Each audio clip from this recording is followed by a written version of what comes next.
Good morning. Welcome back to my channel. උදේම අල්ලගත්ත කැකිරි ගෙඩිය. ඊළඟට ගත්ත මොනවාද? පිහිය. අද උයන්න යන්නේ. එනවද මාත් එක්ක? කෑම වේලක් උයා ගන්න. එන්න අපි උයමු. මං ඉතින් ඕන කරන බඩු ටික ලං කර ගන්නවා. හොදලා කරලා ළඟට ගත්තාම හරිම ලේසි. මේ බොක්ස් එක දැකලා තියෙනවද? මේක 3-5 බොක්ස් එකක්. මං ඒ වුණාට මගේ පොඩි අඩුම කුඩුම දාගන්න තමයි තියාගෙන ඉන්නේ. මට හරියන්නේ නෑ අනේ 3-5 බොක්ස් එක. මට ඕනේ බොටල් වල දාලා තියාගන්න. මට සාමාන්‍යයෙන් වීදුරු බෝතල් වල තමයි දාගන්න ඕන. ඔයාලා ඉතින් දන්නවනේ මේ මල් වින්කා. හැමතැනම තියෙන වින්කාමයි. පොල් ගෙඩියකුත් දෙලි ගහලා ගත්තා. පොල් කියන්නේ ඉතින් හම්මෝ කප්රුක දුන්න මැජික් එකක් තමයි. ඒකත් ගාලා ගත්තා. එතකොට ඉතින් ලොකු වැඩක් ඉවරයි පොල් ටික ගා ගන්නවා කියන්නේ. පේනවනේ වෙලාව 4:25. මේ ඉතින් පාන්දර 4:25. තාම ඉතින් කළුවරයි. කාකෝ කෑ ගහන එක තමයි. වෙන නම් මුකුත් ඇහෙන්නේ නැහැ. කළුවරයි.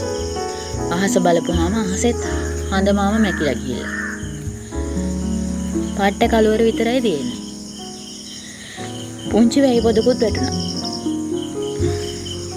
ඔයාලත් මේ වගේ උදේ පාන්දර නැගිටලා උයනවද? එහෙනම් ඉතින් මම වැඩ පටන් ගන්නවා. කැකිරි ගෙඩිය හොදලා කරලා ඇල් ටික සුද්ධ කරලා කපලා ගත්තා. සමහරු නම් මේක හීනියට කපනවා. ඒ වුණාට අපේ ගෙදර කන්නේ මේ විදිහට. චුට්ටක් ලොකු කෑලි වලින් තමයි කපලා කන්නේ. මම ඉතින් මේ විදිහට කපලා වළඳට දාගෙන ඉතුරු ඇට් ටික පටන් ගන්නවා. කැකිරි කියන්නේ ගොඩක් ගුණයි. සමහරු නම් කන්නේ නැහැ. ඒ වුණාට වකුගඩු වලට ගොඩක් හොඳ කෑමක්. බත් එකත් රයිස් කුකර් එකේ ගහලා තියාගත්තා. ඒක ඉතින් හිමීට ඉදෙනවනේ. කරපිංචාරම්පේ ලුණු සුදු ලුණු අමු මිරිස් ටික ලං කරලා කපලා කරලා ගත්තා. දැන් ඉතින් එක ව්‍යංජනයක් ලිපේ තියාගන්න තමයි කල්පනාව. 3-5 බෝතල් ටිකත් ලං කරගත්තා. දැන් ඉතින් ඔක්කොම අඩුම කුඩුම ටික දාලා ලිප ඔන් කරගන්න තමයි තියෙන්නේ. මෙතන තියෙනවා කහ කුඩු. එතකොට උළුහාල්. ඊළඟට ලුණු. ඊළඟට තව මොනවද තියෙන්නේ? ගම්මිරිස්.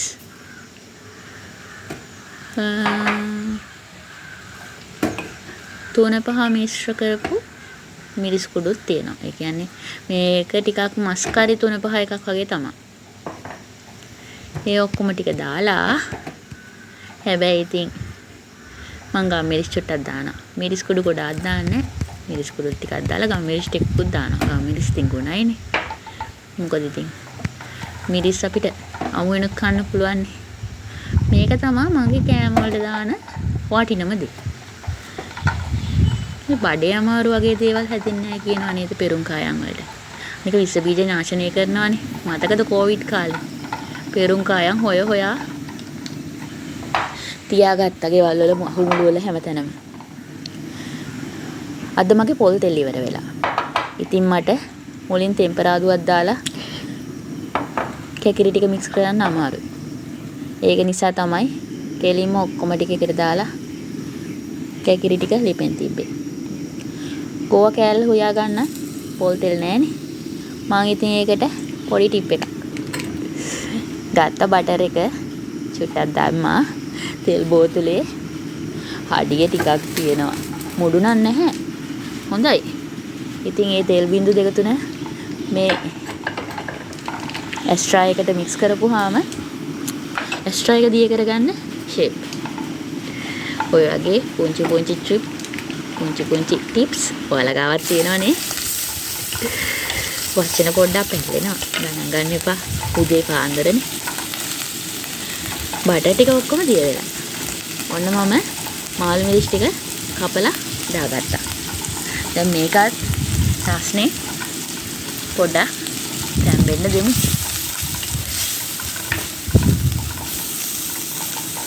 වලු සුවඳ එනවද? මං හරි මාසෙ සිදුරුම් ටික මික්ස් වෙන්න. ඕන්න දැක්කනේ මට වෙච්ච අකරතැබ්බේ. එක අතකින් කැමරාවත් අල්ලගෙන වැඩේ කරන්න ගිහිල්ලා දඩෝරියන් ගාලා වැටුණානේ. කරමුඩිය වලද උඩට වෙලාවට බින්දුන්නේ නැත්තේ. බින්දුනා නම් ඒව මට ඔක්කොම ටික මුල ඉඳලා කරන්න වෙනවා. ඔන්න දැන් කැකිරි අඹුල හිමීට තැම්බෙනවා. ඊළඟට මගේ මාළු මිරිස් ටිකත් තැම්බෙනවා. අද මම ගෝවා එකට කරවල ටිකක් දාගන්න යන්නේ. මොකද මට කරවල වෙනම උයා ගන්න විදිහක් නැහැ. තෙල් නෑනේ. පොල් තෙල් නැති නිසා මම මේ මාළු මිරිස් එකටම කරවල ටික දාගන්නවා.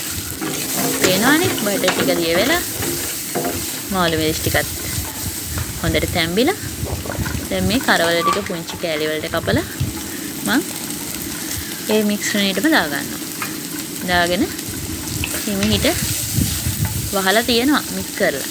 ඉතින් මේ මිශ්‍රණය එතකොට හිමිහිට මේ තෙලේම චුට්ට තෙලේම තැම්බිලා බැදිලා වෙන දෙයක් වෙයි. ඊට පස්සේ ඔන්න එයත් පහලා තිබ්බා. ඊළඟට මම මොකද කරන්නේ දන්නවද? මෙන්න මගේ කැකිරි එක. හැබැයි ඉතින් මම පොල් කිරි නම් හරියම අර පෙරමුස්සෙන් තමයි පාවිච්චි කරන්නේ. මේ කැකිරි එකට මම වතුර ටිකක් තමයි දැම්මේ. වතුර ටිකෙන් තමයි තැම්බෙන්න ඇරලා තියෙන්නේ. කැකිරි වල ඉතින් වතුරත් උනනවනේ. වතුර පොඩ්ඩක් දාපුවම ඇති. අඩිය අල්ලන්න නැති වෙන්න මෙහිට කැකිරි ටික ලුණු මිරිස් සහගෙන තැම්බෙන්න ඉඩ දෙනවා. ළඟට ඉතින් පොල් ගෙඩියේ සම්පූර්ණ ටික නම් කිරිමිරි කන්න ගන්නෑ. මං හරිම ලෝභයි පොල් ගෙඩියට. ඉතින් මං ටිකක් වෙන් කරා පස්සේ වෙලාවක සම්බෝලයක්වත් හදාගන්න කියලා තියෙනවා. කෝකටත් හොඳයිනේ. මොනවද ටිකක් දාලා ගත්තාම ඉක්මනට බ්ලෙන්ඩර් කරලා ගත්තා හැකි.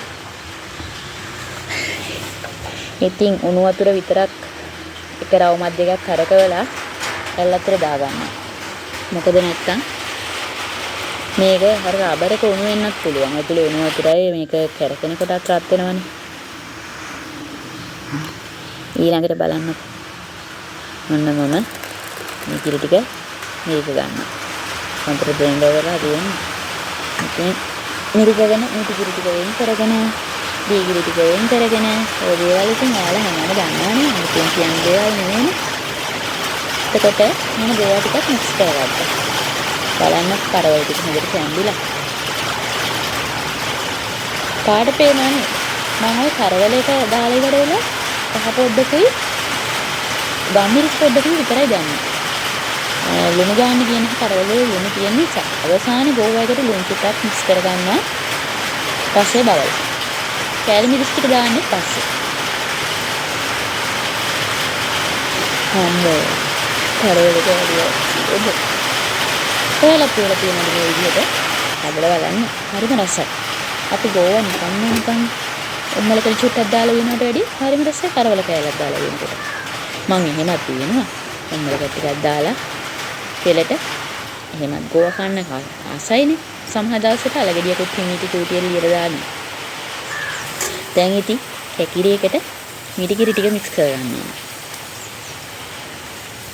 ගොඩක් නම් ඉතින් මිටි කිරි දාන්නේ නැහැ. කෑලි ටික හැට යන්නේ චුට්ටක් ඉතින් ඇත්තටම පොල් කිරි නම් වළඳ රවට්ටනවා වගේ දෙයක් කරන්න. ඒ වුණාට දැන් මේකට අර ලුණු මිරිස් ඔක්කොම හැමදේම 3-5 අහගෙන තියෙන්නේ කැකිරි කෑලි ටික හොඳට තැම්බිලා. මේකට මේ මිටි කිරි ටික දාපුවාම ඒ රසයේ ලොකු වෙනසක් වෙන්නේ නැහැ. මමත් ඉස්සර නම් ගොඩක් කිරි දානවා. ඒ වුණාට මට දැන් තේරලා තියෙන දෙයක් තමයි මේ දැන් අරගේ මිරිස් රසත් එක්ක මේ කිරි ටික දාලා පොඩ්ඩක් පස්සල ගත්තාම ඒක එක්‍රියම් වලට ඇති. දැන් මං ගින්දර ටිකක් වැඩි කරගත්ත ගෝවා එකේ. දැන් ඔක්කොම මික්ස් වෙලාන් තියෙන්නේ. බලන්නකෝ. දැන් මේකට එක්ස්ට්‍රා දාලා ගත්තට හොඳට තෙල් ගතිය තියෙනවානේ. කොහොමද පාට? අති විශිෂ්ටයිනේ. අනේ මන්ද මම නම් හරි මාසයි ගෝවා කන්න. ඔන්න ඊගාවට මම බීට් රෝල් එකත් සුද්ධ කරගත්තා. බීට් සුද්ධ කරන්න ඉතින් මේ පීලර් එක තරම් ලේසි දෙයක් නෑ. පීයෙන් සුද්ධ කරනවා නම් කොච්චර වෙලා සුද්ධ කරන්නද? ගෙඩි දෙක බීට් ගෙඩි දෙක පොඩියට පෙවුනට මේක කපලා ගත්තාම හොඳටම ඇති. එහෙනම් බීට් රෝල් දෙක කපමුනේ. මෙන්න ගත්ත මම පිහිය. මෙන්න කැපුවා. ඒ වැඩෙත් ඉවරයි. ඔන්න මම අන්තිම බීට් කෑලි ටිකත් වළඳට දාගත්තා. ඊට පස්සේ ඉතින් ඉක්මනට ලෑල්ල හොදලා දාන්න ඕන. නැත්නම් ඉතින් දන්නවනේ බීට් කහට කියන්නේ. මේ ලෑල්ලට එහෙම ලොකුවට කහට අල්ලන්නේ නැහැ. ඒ වුණාට ඉතින් බය බෑ. තිබ්බොත් මොන හරි එකපාර වැදුණා. දීකිරි ටික තමයි ඉස්සෙල්ලා දැම්මේ. මං සාමාන්‍යයෙන් ආසයි බීට් තෙල් දාලා කන්න. ඒ වුණාට අද ඉතින් තෙල් නැහැනේ. ඒ ඇස්සේ පොඩි අයට ජෙලි ටිකකුත් හදාගත්තා. මම ඉතින් කප් වලට තමයි දාන්නේ. මෙහෙම පුංචි මග් වලට දාලා ගත්තාම හරි ලේසි. ඇල්ලන ලේසි මටත් ලේසි. බීට් එකත් දැන් පැහැෙනවා. ඉතින් මම මේකට බීටි කිරි ටිකක් දාලා ගත්තා. දැන් ඉතින් බීට් එකත් හරිම සුවඳයි. කැගිරි එකත් හරි. ඊළඟට අපේ ගෝවා එකත් හරි. ඊළඟට හම්මෝ ඒ ඔක්කොම වැඩ ඉවර කරලා දිව්වා. රෙදි තොගයක් තිබ්බා හොදන්න. පේනවනේ. ඔන්න ඉතින් මම ඒ රෙදි ගොඩත් හොදගෙන ආවා. වොෂින් මැෂින් එකත් උදව් වුණා. අතින් හොදන්නේවා තිබ්බේවා මං අතින් හොදුවා. උදෙන්ම මහන්සි බැලන්නේ නැතුව මේ වැඩ ඉවර කරගත්තාම හරිම ලේසියි. ඉතින් මගේ කෑම එක රෙඩි. මට දැන් මහන්සියිනේ වැඩ කරලා. මං ඉතින් කන්න තමයි යන්නේ. පේනවද ඔයාලට මගේ කෑම එක? ඔයාලත් එනවද මාත් එක්ක බත් කටක් කන්න? මං හරිම ආසයි ලුණු අමු මිරිස්. ලුණු අමු මිරිස් අමුෙන් කනකොට අමුතුම ක්‍රිස්පි ගතියක් තියෙනවා. අර වඩේ එක ගහනත් අපි කන්නේ හරිම රසයිනේ. බත් එකටත් ඒක නිකන් අමුතු රසයක්. කාලා බලන්න ආසයිතේ. වාව් සුවඳ.